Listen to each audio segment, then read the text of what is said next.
the Think Global and Work Local podcast. Today we have a very special guest. So meet Francisco, who moved to Taiwan in 2019 to pursue his MBA scholarship at National Tsinghua University.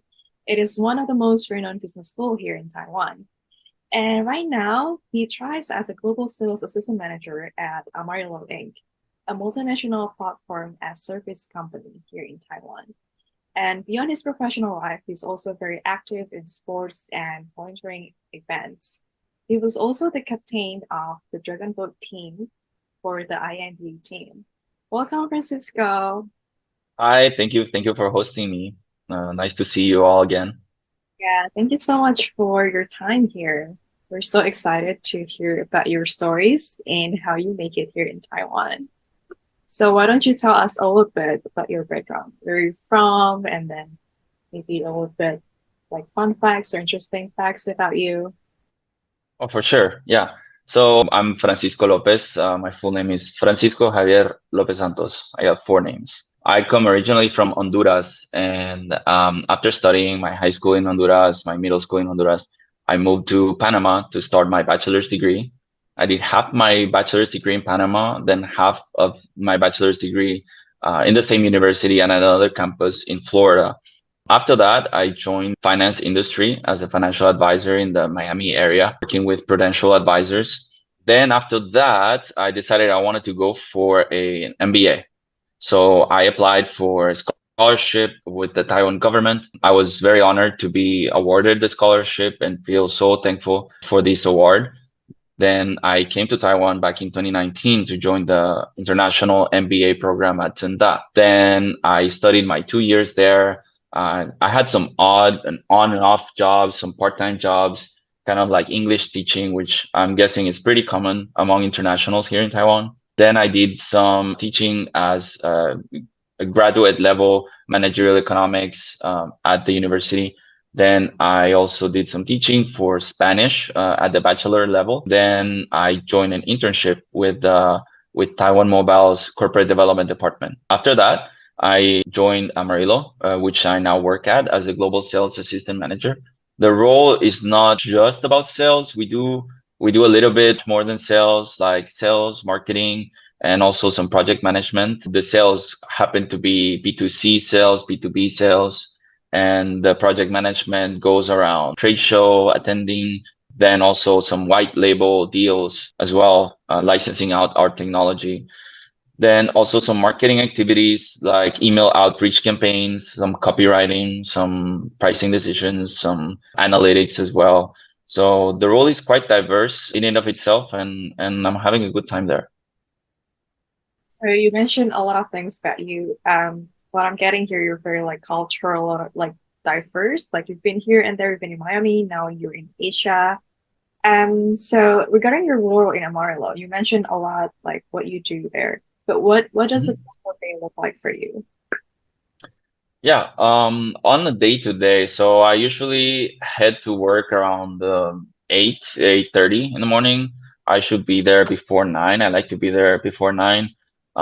Then I start checking through my inbox, see what emails are important for the day, make sure I reply those important emails as soon as possible, and then leave some that are a bit less priority for later in the day. Around 11 a.m., I'll probably join a sales meeting with our CEO. Our CEO is very hands-on and he likes to be very involved in all our B2B deals and negotiations. So we give him an update on what's the status on all the deals that we're handling. Then take a lunch break. He like to grab lunch with my sales team. So we just go around near Liujiangli station, and there's a lot of international restaurants there, a lot of Southeast Asian food, so good. Then after that, we come back to the office, either continue meeting with the CEO or handle the tasks on hand, which, like I said, can be very diverse. Then we might have another meeting around late in the afternoon, around 5.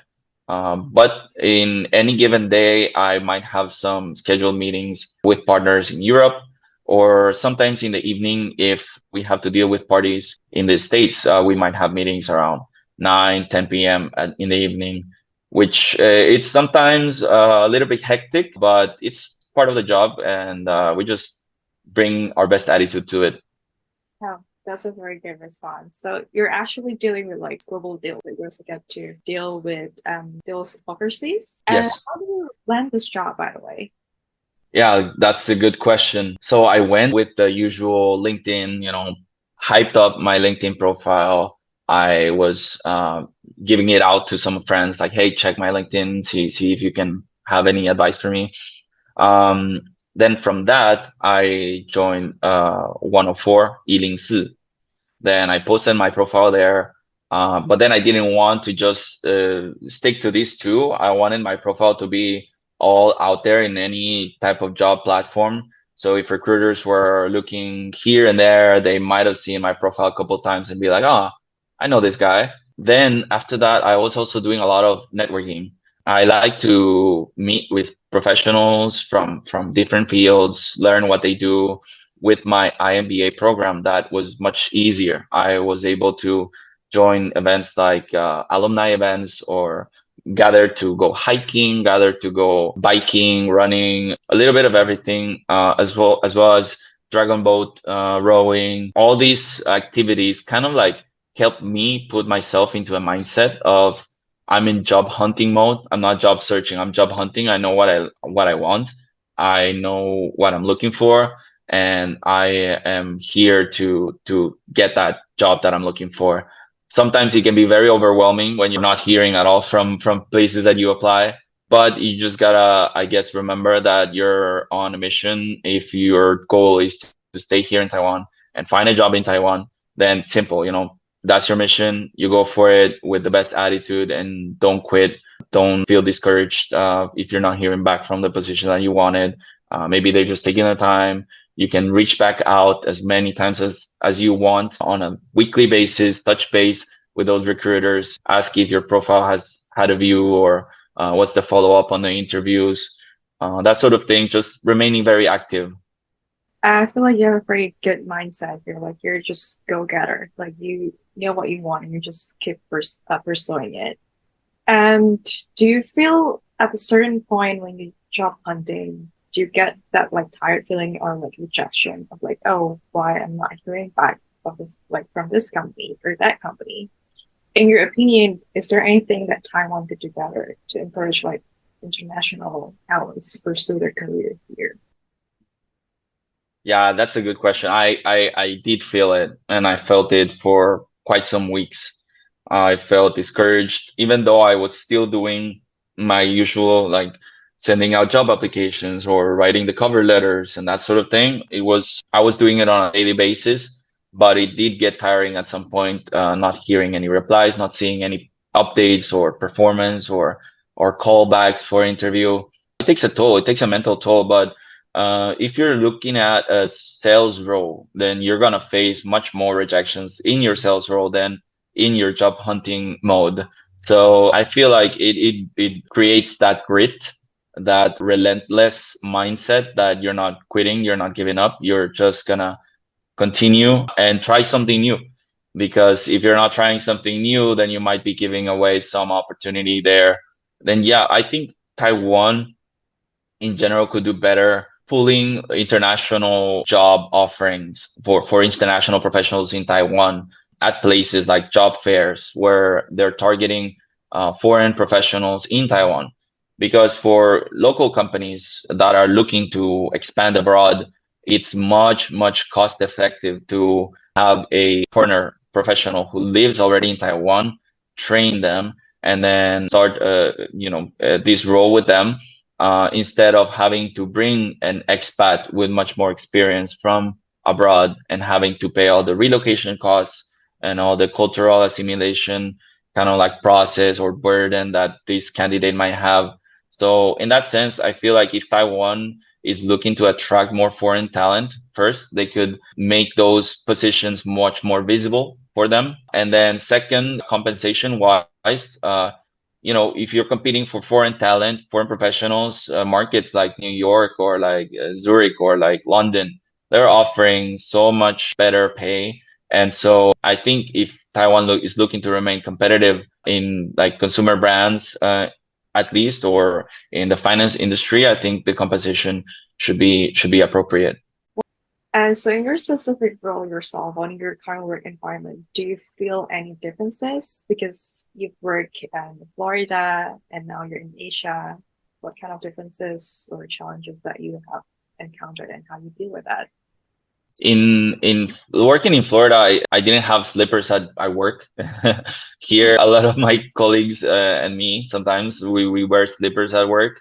The work attire is not as strict. In my industry, at least, it's not as strict. It's tech industry, so people value more comfort over looks. And then, during the afternoon, during lunchtime, a lot of my coworkers, they have their lunch real quick and then they take a nap. And that's something you don't see much abroad. Yeah, it was nice. It's surprising, but it actually makes sense. Take a good meal, have a nice rest, and then you're like recharged for the afternoon. So that's really interesting. Work vibe, it's very hardcore. Like, people are in their laptops getting stuff done in their computers and just moving fast, no stop. I feel like in Miami, like I was having much more time for my lunch breaks with my colleagues, or like those water cooler talks that you just meet in the water cooler and they're like catching up. That's a little bit less in Taiwan. I also noticed that, yeah. But are you the only foreigner in your company now, or do you also have other foreign talents working together with you? Yeah, we have two more. So two more foreign talents. One of them, he's from Russia, and the other one is from Mongolia. I'm from Honduras. We're also just hired a second Russian, and we might be hiring some more foreign professionals in this 2024. So in your company, is like English the first language? Is it like English first environment, or do you guys speak both ways, a little bit of English, a little bit of Mandarin? Mm. So there's some coworkers that speak only Chinese. Most coworkers speak only Chinese. There's some workers that speak both. Some coworkers that speak both. I personally mostly just use English to make my work more efficient, but I do learn a lot of Chinese when talking with my coworkers. So sometimes I'll be texting in English, they reply in Chinese. Mostly because my work is for global markets, so foreign markets. I deal in English and hear English with many different accents. So people from Middle East speak in English, people from Europe speak in English, from Asia speak in English. It's quite diverse accent. Yeah. So actually, your role is very interesting because I noticed that a lot of company here in Taiwan, when they hire like a foreign talent, usually it's tied to a certain market. Let's say if you're Mm. then they're gonna like assign you to like a like that for that market. But yours is very global. Like you touch base with a lot of different markets in the Europe, Middle East, and all that. So in your opinion, like what does your company do differently to maximize your value as an international talent? Yeah. Yeah, I've seen that in other of my friends' companies where they're just, you focus just on this market, and that's it. That's why we need you. I guess what my company does differently is that we have very diverse backgrounds. So both all my foreign coworkers, they have very diverse backgrounds, and so we're leveraging that open-mindedness, that approachableness of in a sales role, you gotta be charming, you gotta be interesting, you gotta be good with the small talk. So that kind of things, they really help move forward the deals that we're trying to accomplish. And so I feel like in my role, that's one of the biggest advantages that my company gains from hiring people with my profile that have a diverse background, speak other languages, other foreign languages, and are able to keep it open minded, keep it flexible, and also with that grit of we're going somewhere and we're making this deal happen regardless. Yeah. That's very good. So I'm guessing it's also come down to the leadership team. Probably they have more mindedness and all that. Mm.